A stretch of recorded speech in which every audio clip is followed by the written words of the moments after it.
يا جماعه اللي حصل ده؟ هو ده ماتش برشلونه وريال مدريد الجزء الثاني مثلا، بس في دوري الابطال. ايه الحلاوه والعظمه اللي بتقدمها ليفربول ده؟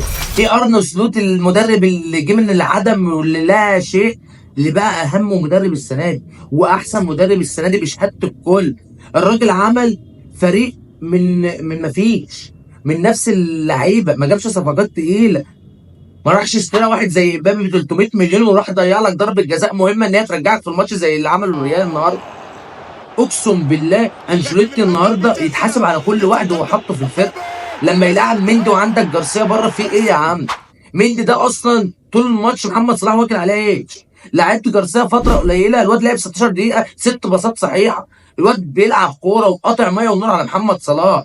العكس الثاني ادى ضربه جزاء لابو صلاح لولا عدم توفيق ربنا كان زمان الجون الثاني جه والثالث والرابع، وكانت فتحت من ليفربول وكانت ليله زرقاء على دماغ. تبص الجهه الثانيه تلاقي الواد كيلر يا عيني حارس مرمى 5 ماتشات دوري ابطال مفيش ولا جول. ادي الفرق الكبيره الفتره الجايه، واسمع مني كيلر حارس مرمى لبرشلونه ريال مدريد في المستقبل. الواد ده مش هيقعد كتير في ليفربول. فانا لما امبابي جاله ضربه الجزاء من كتر ما انا مش واثق فيه قلت هتضيع، وعارف ان كيلر حارس جامد هتضيع. انا قلت خلاص بعقلي بالك خلاص الكوره ضايعه، وفعلا ده اللي حصل. الكوره هو شاطها بمنتهى الرعونه. طب انت عندك الثقه الزايده دي ليه بقى؟ عملت ايه انت في الريال عشان تبقى واثق؟ اصل ده مش دوري فرنسي، اصل ده مش حارس من الدوري الفرنسي، اصل ده مش معلش ما انتش كسر عينهم كبيره. الواد اثبت له ان هو انت صفقه فاسده. هاتوا لي 300 مليون ورجعوه. اكلمك بصراحه، النهارده ريال مدريد كلها ما فيهاش الا كامافينجا وابراهيم دياز بس، وبلينجهام بعد فترات الماتش على استحياء. مودريتش يعني هو خارج اصلا قرفان منهم. ايه الاشكال اللي انا كنت بلعب مع كريستيانو وبنزينا؟ ايه الاشكال دي؟ مفيش روح، مفيش ولا روح الفانيلا ولا شخصيه البطل، مفيش، اقل من الصفر. قدام فرقه خط النص بتاعها الواد جرينفربخ ده الهولندي، الواد ده جامد قوي، الواد جونيس ده جامد قوي يا جماعه. الواد بيلعب الكوره سهله قوي، سهله قوي في رجله، عاقل قوي في بساطه، بيرقص بمنتهى البساطه. حبيبتي انا مش عايز اذيكي، ده مجرد فاول تكتيكي هو بينفذها واقعيه قدامي في الملعب. جونيس ده عيل جامد، اقسم بالله عيل جامد، هيبقى عليه شكله كبيره. ده برضه لو فكر ان هو يمشي من الليفر، بس ما اظنش ان هو يمشي من الليفر لانه من الناشئين.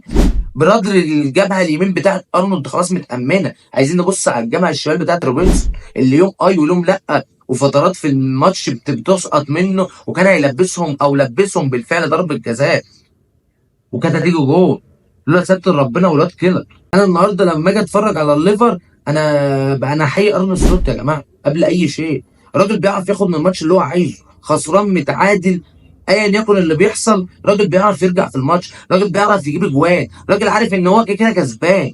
تحس ان لعيبه الليفر عندها ثقه وشخصيه اكتر من ريال مدريد اللي المفروض واللي معروف عنها ان هي في دوري الابطال غير الدوري الاسباني. بس اللي احنا شفناه النهارده هو نفس الشيء، بالعكس بقى اسوأ من الدوري الاسباني. انا لو هاجي الوم حد هلوم انشيلوتي قولا واحدا. تبديلاته وتشكيلته، بيلعب بتشكيله مش مفهومه، ما تفهمش، خوف شديد قوي وتحرص كبير قوي واحساس ان هو اصلا نازل انا مش هكسب الماتش ده يا جماعه. انا عندي اصابات كتير، كيمياء مش ماشيه في اللعيبه دي. ده حتى وامبابي بعد ما ضيعها هو تحسه كان عارف ان هو هيضيعها، اللي هو عادي. انا واحد مدرب لريال مدريد بعد ما امبابي عمل كده وكل ماتش في الاسوأ في الاسوأ، لا يا باشا اقعد فتره، اقعد فتره لما ترجع لمستواك ابقى رجعك. مش عشان جايب صفقه كبيره وعامل بروفه جامده حواليها افضل العبه على حساب ان انا افضل اخسر وعلى حساب الجمهور اللي بيطلع عين اهله. فاي حد مدريدي ما يزعلش، ده مستوى فريقك الحالي، فقد شخصيه البطل. السنه دي دوري الابطال لبرشلونه وليفربول، الاثنين دول بس. كل الفرق الكبيره بتنزل، حتى برشلونه اللي ثابت لحد دلوقتي هو الليفر. فربنا يكملها معاهم على خير، عشان بس جماهير الليفر ما تشتمنيش في الكومنتات. وفي الاول وفي الاخر انا برضه بحب ابن بلدي وبشجع الليفر، مش هقول لك لا. الاكتر والازيد هيفضل لريال مدريد. بس انا لو جيت تسالني عن انا راضي عن اللي حصل، ايوه انا راضي. ده مش اول جرس او تاني جرس، ده ال 14,000 جرس لانشيلوتي ان هو خلاص يا جماعه مشوه. خلاص يا جماعه الدنيا مش معاه، مش افضل حاجه. كفايه بقى انشيلوتي، نجيب حد غيره جايز الكيمياء تشتغل، نجيب طريقه لعب جديده، تفكير جديد، شبابي شويه يقدر يجاري المدربين اللي بتلعب بطريقه عصريه وعارفين هم بيعملوا ايه كويس. ما اظنش ان احنا هنكمل او هناخد اي بطوله الموسم ده طول ما انشيلوتي موجود، وطول ما مستوى اللعيبه دي كده. ما اظنش اصلا ان انت عندك امل انك تعمل حاجه السنه دي. يا رب بس ما نخرجش بفضيحه في دوري الابطال، احنا كده كده هنصعد ومكملين، بس انا حاسس ان احنا هنخرج بفضيحه. في الاول وفي الاخر ده كان رايي، مستني اشوف رايكم تحت في الماتش. لو كنت اول مره تشوفني كان معاك اخوكم في الله محمود السعيد، بنتكلم على كل ما هو رايك في وسائل التواصل الاجتماعي سواء كوره او بره الكوره. ما تنساش تعمل لي سبسكرايب لو بتشوفنا على اليوتيوب، واللايك لو بتشوفنا على الفيسبوك. في الاخر حابب اقول ان فعلا ليفربول تستحق الماتش. اشوفكم على خير، السلام عليكم.